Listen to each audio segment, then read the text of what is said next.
Welcome on the channel. Today something about power supply from olden days, Radford labpack. This is power supply with low tension and also with high tension. Tear down how it works, what are inside, is worth to buy or not worth to buy. Let's go. So leave the smoothing unit on the side and starts with the main. What we have is the AC 12 volt A amp outlet, AC 6.3 volt 3 amp outlet. On the top is like a steering system for HT, for HT 300 volt outlet. On the bottom AC 0 to 25 volt 8 amp, and on the left DC 0 to 25 volt amp. Two switches, fine switch on the left and right score.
Now looks better. So what we have inside? Inside we have quite beefy power transformer. We have selenium rectifier for low tension. This looks like a selenium rectifier for high tension. This is kind of trip, electromechanical trip unit. Of course, switches which are like visible from outside. This is discharge resistor for high tension. Somebody already replaced capacitor for modern, so usually from the capacitor you can read the date of manufacturing. Right now it's not so easy. Maybe I notice any element, but capacitors is the best. This is a voltage selector. To tell the truth, I not understand fully the description on the selector from outside. This is switches, of course, neon lamps, and fuses. So it's very simply, but it's no smoothing in this unit, nearly no smoothing. This is small capacitor on HT tension, but it's nothing, no stabilization, nothing like that in this unit, like we could expect from the unit made school laboratory, let's say, for school experiments.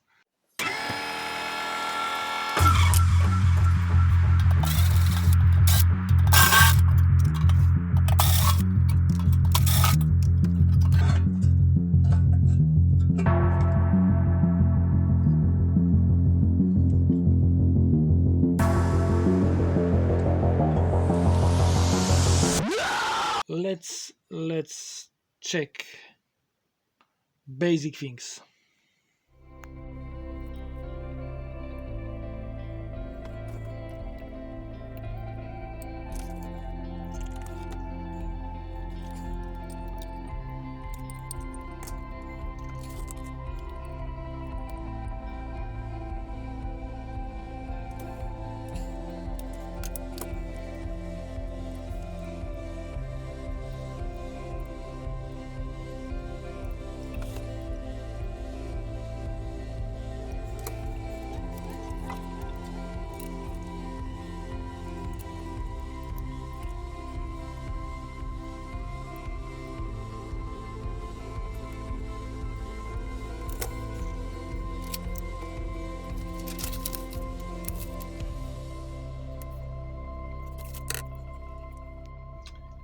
it looks like that. So we have separate wiring for this 6.3 volt 3 amp outlet. This is this wiring.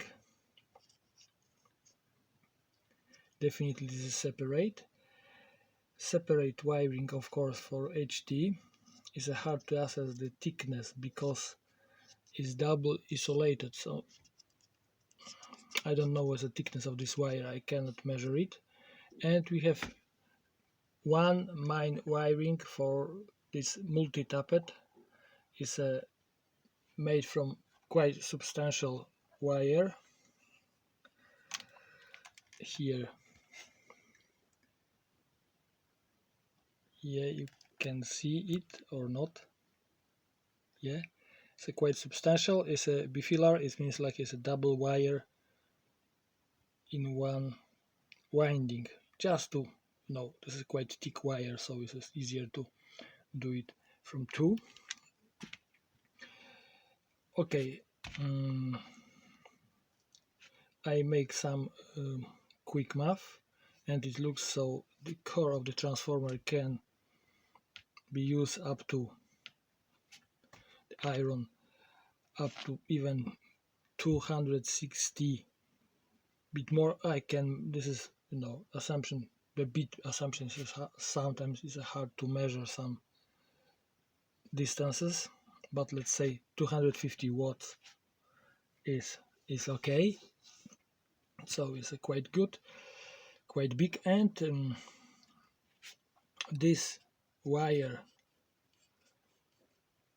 this is a bit strange, because this wire, for me, I'm not like a professional, I'm amateur, but it's 3 times too thin for usual density of the current inside the transformer windings. But okay, maybe, you know, Radford, they make good transformers, they are just famous from it, so I don't know, but for me it's too thin. Maybe this is just outside last winding, so it's a bit cooler, I don't know. Anyway, let's pretend so everything is okay, and this main multi-tap wiring is winding is good enough for this 8 amps. Is, from my calculation, is good for 8.8 even, so it's okay. How it works: from this wire is going to voltage selector. Is bit strange description on this voltage selector, but let's say for our conditions we can choose between 235 and 250. We have 240 in the mains. Okay, of course, switch, neon lamp, blah blah, etc, etc. It's going to the primary winding. Then how we use this power. So like I said, this is separate wiring. Give me a minute, I just turn around this. All high current outlets, it means DC 8 amp, AC and 8 amp, and 12 volt 8 amp, use same main multi-tap winding inside the power from the power transformer. This is one thing. Second, only DC 8 amp and AC 8 amp are protected by this fuse automatic trip unit. It looks like it's a, you know, the color are a bit confusing. They don't keep, I don't know why, but they don't keep constantly same colors, but it looks like this 8 amp 12 volt outlets is not protected at all. So that's about this low tension unit, and high tension is protected by this separate fuse on the top. Again, if anybody are interested how I calculate. It was simply calculation with just skip to the nearly end of this video, and I will try to show it how it was done. Okay, let's check how it works. Probably it works as I suppose it will work, but always we can be surprised. Okay, so first of all we check this main DC output. This multimeter is enough good. It's quite good, to tell the truth. For 10 quid is, let's say, perfect. Okay, we switch on mains, and right now I have set 10 volt and 0, so it should be 10 volt. Is around 10 volt. So let's say it's show, and the voltage selector is on 250. Yes, so it's, let's say it's 10 volt. It's not 10, but okay. Switch to 20, and we have nearly 20. Of course it's not 20, but it's nearly 20. Take a look how it's behave when we add any load in as a bulb.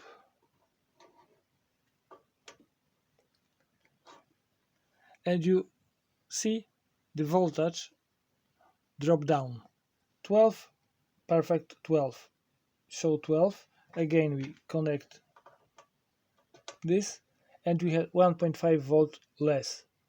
So we have to treat, this is what I suppose it works, is any stabilization. So this rotary switches we have to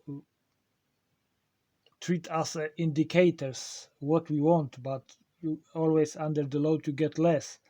So working without like a voltmeter is impossible. So this is rather guessing what we get than probably the same situation, because like I told earlier, is, let's take a look how looks this voltage AC 6.3 volt 3 amp, and it's not what I expect. It's 7 volt. It means is higher, so means, okay, let's I prepare kind of load for this. Okie dokie. As a load I just quickly take two PL81 tubes. They are quite like a power consuming. They take in, both should take 2.1 amp. We switch on. We have 7 volt.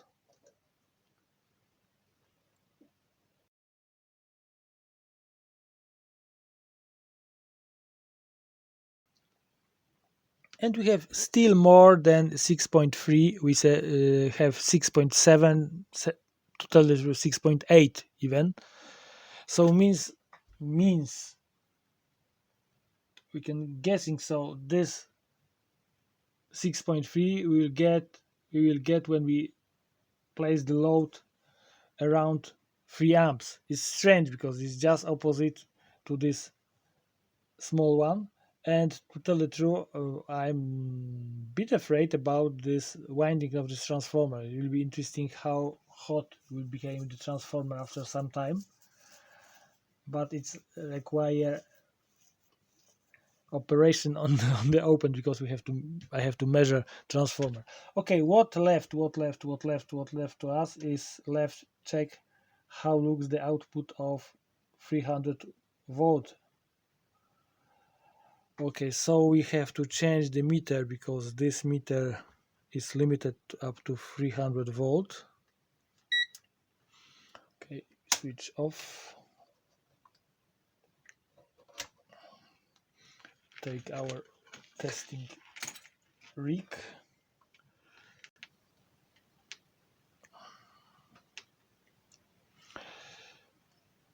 Okay, I will use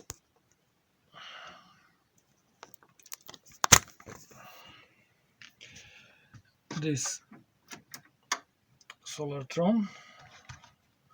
We just connect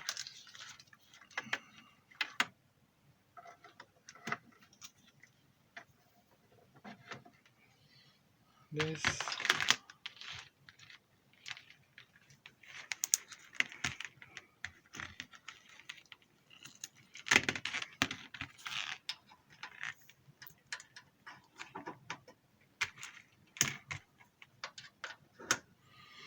Okay,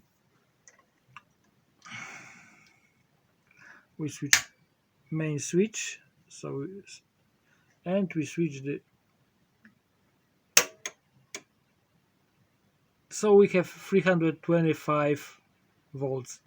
Is, you know, 300 volts with 100 milliamps probably is okay. It's around tolerance because it's, and it is kind of load, not much, because we have discharge resistor. I think it's around 69 kilo ohms, so we have some load on the transformer, but I suppose so under proper load it go down because it's no stabilization also at all. So how it, so it looks like that, so means it works, everything works in this lab pack. After inspection, I suppose so everything works because nothing was burnt, everything was looks fine. But the main question right now is what to do with it, because it's, you have to operate all the time. You have to operate with voltmeter and minimum voltmeter. Yes, when you use this stuff.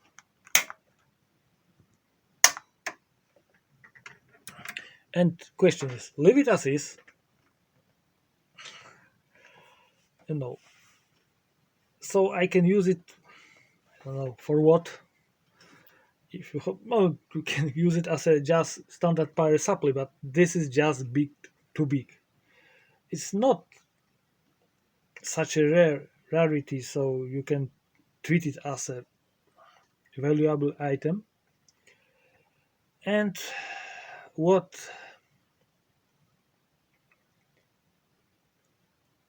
I don't know, built-in voltmeter inside this. Just maybe make new panel, front panel, and leave this panel is in quite good shape, so leave it for future or for somebody who wanna restore it to the former glory. I don't know, build something inside, build stabilizer for at least 300 volts, because you know it's a few and maybe even more than few options what I can do with it, but some of them is just like ideas from space, and it takes too much time, and of course money, because you have to purchase a few things. If anybody knows, have not knows, if anybody have good idea what I can do with this, how to make it bit modern, it means add some stabilization. I don't know if I need stabilization on all.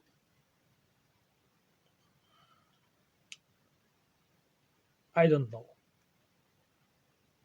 So if anybody have any idea what I can do, how I can use this lab pack, to tell the truth, I expect a bit. Oh, okay, this is like a just educational stuff, so it's always quite cheap. It's good to demonstrate something, but I don't know. Okay, thank you for watching, and again, please leave a comment if you have idea how I can make this stuff a bit modern. I don't know totally modern. It's always will be old. This is like I don't know. It's dated from end of 50s. So design end of 50s. So it's a 70 years old design. They produce it, I think, for 70s, and they stop using in the schools around 2000, from what I know.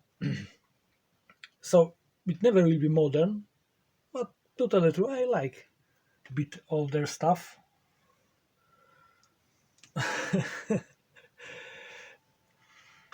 but make it more useful. Okay, again, thank you for watching.